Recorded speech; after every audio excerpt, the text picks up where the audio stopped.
Hello friends, the topic for today that we are going to discuss in dynamics is response spectrum and response history analysis. As we have already been known that this particular topic is used for solving multi-degree of freedom system. And as you can see here, we have taken three lumped masses, each mass being M1, M2 and M3 correspondingly, and stiffness being K1, K2 and K3.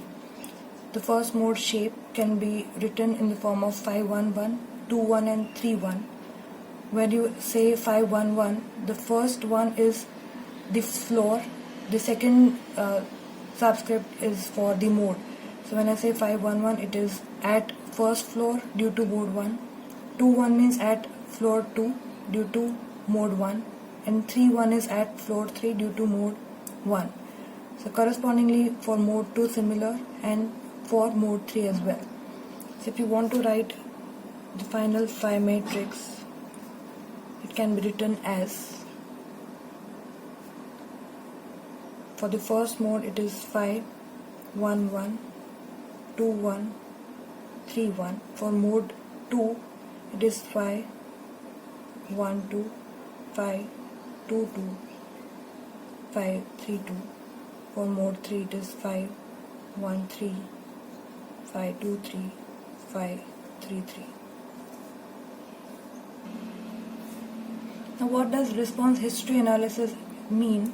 It is a structural response which is calculated as a function of time when the system is subjected to given ground acceleration, where you'll say it is UG double dot of t. This is your given ground motion. So for this, if I want to find out the force P of t, it can be said as mass matrix into identity vector into UG double dot of t. The negative sign indicates that the inertia is in the opposite direction to the given ground motion. So for the nth mode, using generalized mass damping and stiffness matrices, I can write it as Mn Qn double dot plus Cn Qn dot plus Kn Qn is equal to Pn of t. So if I divide each term by capital Mn and substituting xi n is equal to Cn upon 2 capital Mn omega n, what you can say is, you say divide each term by Mn. So what you are left with is Qn double dot plus Cn upon Mn. So that you can write it as 2 psi n into omega n into Qn dot plus Kn upon Mn. Now you already know omega n is under root of Kn upon Mn. So this indicates omega n square. So I can write here as omega n square Qn will be equal to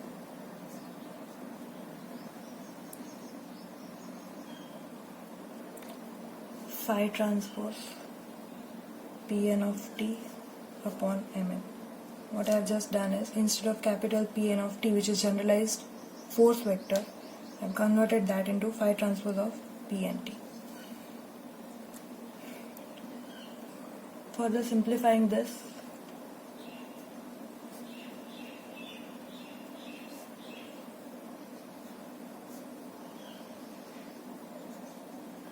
instead of Pn of t that we have just obtained, we can substitute that is phi transpose into m minus of this into 1 UG double dot of t whole upon Mn.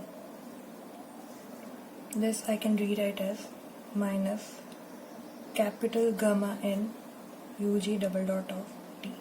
I have introduced a new term called gamma n, and which is termed as modal participation factor.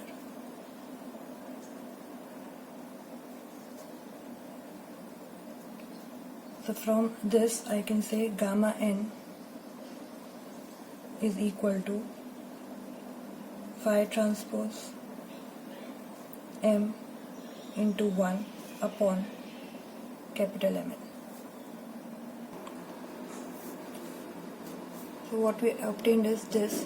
Now if you for example, I have 3 degree of freedom system, so I already have phi matrix. For numerator, let's say I want for nth mode, my numerator becomes phi transpose m into 1, that is the identity vector. Phi transpose, I can write it as, say for first mode, it is going to be phi 1 1, phi 2 1, phi 3 1 into mass matrix as m1, m2, m3, other terms being 0, into a column vector of 1. So if I multiply these 3 terms, what I am going to be left with is phi 1 1 m1 plus phi 2 1 m2 plus phi 3 1 m3. So in general I can write this as summation of phi ij mi, where I is running from 1 to n. Here I is nothing but the floor and j is indicative of the mode. So if you go back here, again you can see is phi ij means phi for the first floor and the first mode, again for the first floor of mass, plus phi 2 1 indicates second floor and the first mode, we are still playing in the first mode, into mass of the second floor. The summation of these, I'll get a general term of this sort. This term that I have got is a numerator.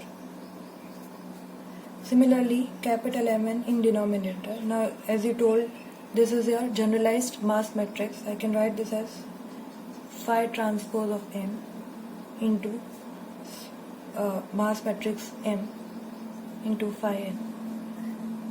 Again, let's say we are talking about the first mode, so transpose becomes phi 1 1, 2 1, 3 1, mass matrix being m1, m2 and m3, and phi matrix being phi 1 1, 2 1 and 3 1. This is the column vector. Multiplying these 3 matrices, what you are going to get is m1 phi 1 1 square plus m2 phi 2 1 square plus m3 phi 3 1 square. So again, if you want to generalize this particular term, I can write it as phi I running from 1 to n phi ij square mi. This becomes your denominator. So ultimately, ratio of these two, I'm going to get the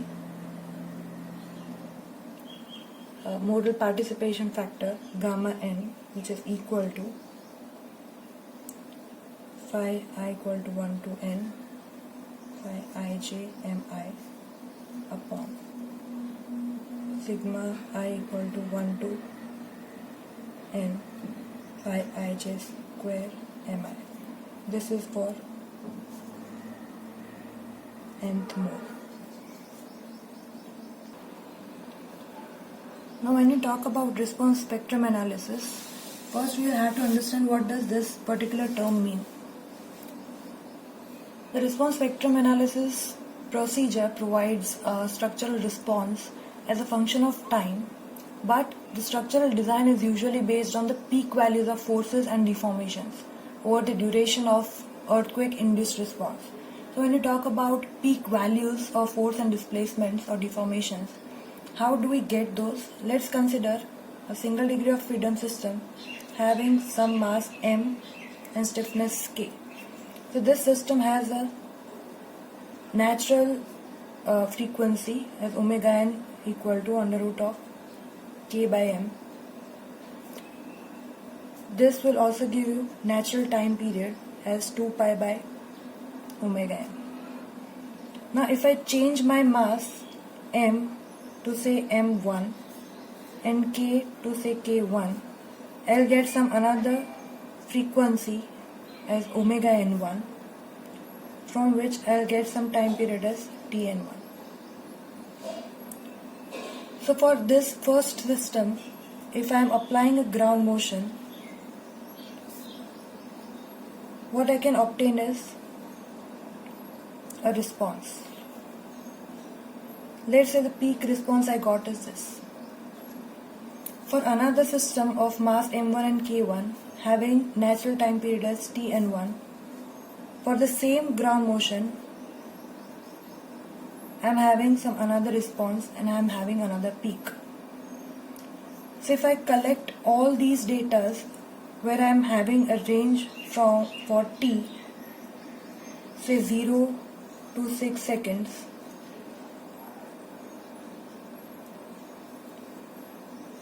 and let's say for better accuracy my delta t is 0.01 second. And if I collect all these peak values, what I am going to obtain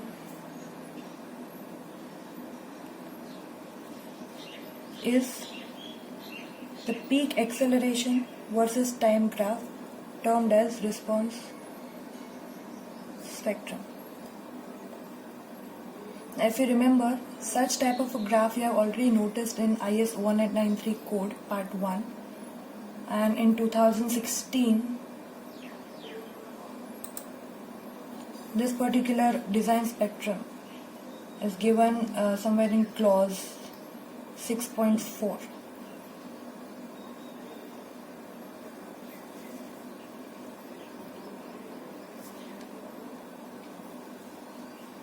So just like the graph for peak acceleration, I can also have a plot for peak displacement, call that as capital D. Peak pseudo velocity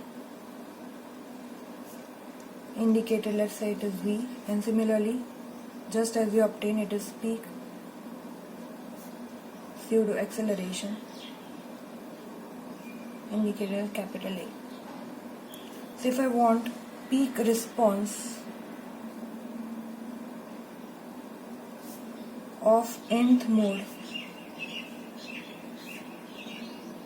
I'll say it is Qn, which is equal to the modal participation factor gamma n into peak value dn. So if I want, let's say, nodal displacement,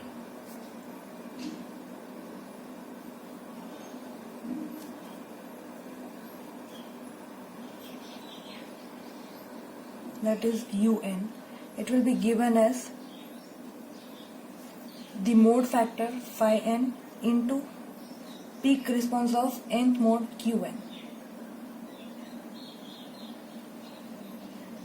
But qn is already known as gamma n into dn. Now we also know acceleration and displacement are related to each other using the factor omega n square. So substituting this over here, what you are left with is gamma n phi n a n upon omega n square. So for any jth floor and nth mode, that is ujn, I'll get as gamma n upon omega n square phi jn into an.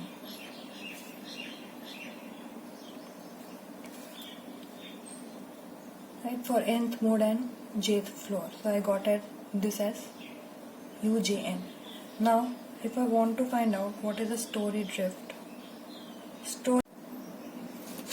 the story drift is delta jn equal to the displacement of the higher story minus displacement of the lower story for the same mode. Next is equivalent nodal static forces given as Fn is equal to the stiffness matrix into nodal displacement vector. Now again K can be written as mass into omega n square, and the displacement can be written as phi n gamma n dn.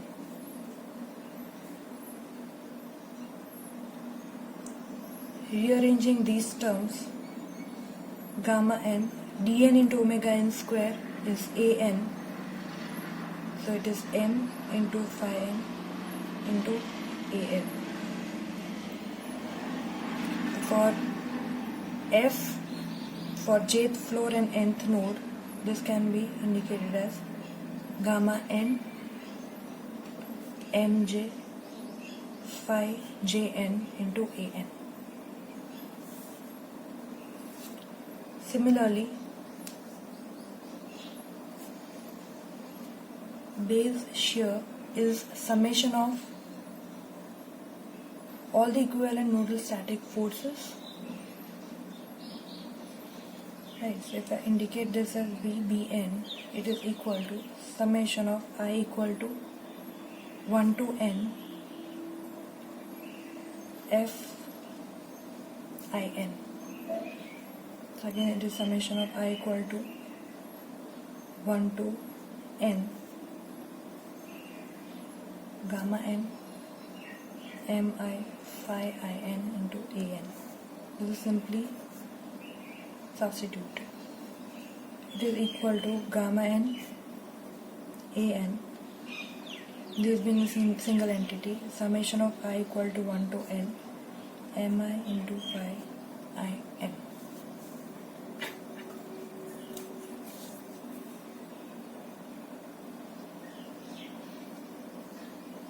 But it is already known that gamma n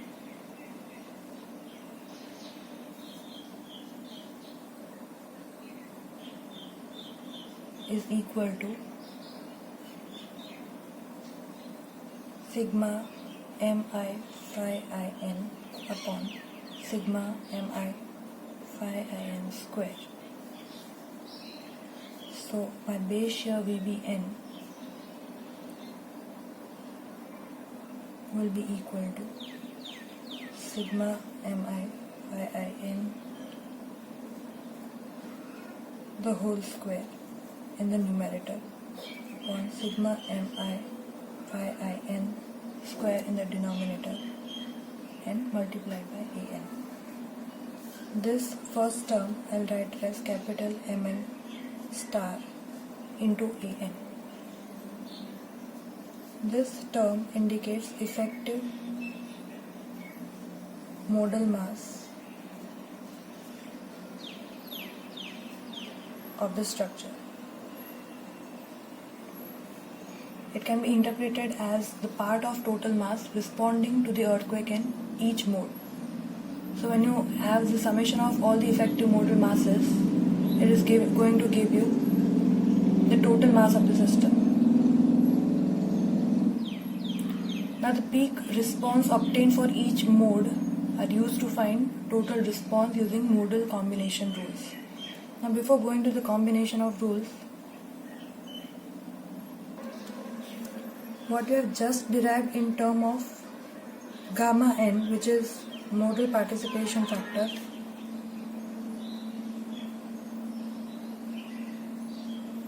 and capital M star, which is effective modal mass of this structure, it can be also seen in clause 7.7.5.4 in IS 1893 part 1 2016, and that under the title of Simplified Method of Dynamic Analysis of Buildings, wherein the first A part is given as modal mass, which replicates or resembles this equation, this term, and similarly part B, which is mode participation factor, resembles the derived